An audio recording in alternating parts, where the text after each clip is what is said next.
സ്വർഗമുണ്ട് എന്ന്, അത് പുറത്തു വിട്ട ആളുകൾക്ക് നരകമുണ്ട് എന്ന് ശൈഖ് അവர்கள் ചോദിക്കുന്നു. ഇത് അറിഞ്ഞിട്ടെന്തേ നീ മറ്റുള്ളവർക്ക് ഈ വാർത്ത പകർന്നു കൊടുക്കുകയും സ്വയം ഒരു ചാവേറാകാൻ നീ ആഗ്രഹിക്കുകയും ചെയ്തത്? മഹാനായ മുഈനുദ്ദീൻ ചിശ്തി അജ്മീരി തങ്ങൾ പറയുകയാണ്, മഹാനായ ശൈഖ് അവர்களെ, അല്ലാഹു റബ്ബുൽ ഇസ്സത്ത് നമുക്ക് ഒരുപാട് ഉത്തരവാദിത്വം തന്നിട്ടുണ്ട്.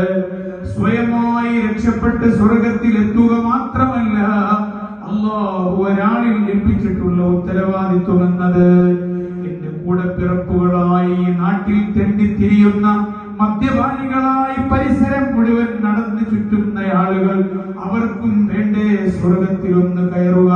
ഞാൻ ഒരുപാട് നിന്നു ആലോചിച്ചു ഉസ്താദേ, ഞാൻ ഒരൊറ്റ ഒരാൾ മാത്രം സുബ്ഹി ജമാഅത്തിന് പങ്കെടുത്തു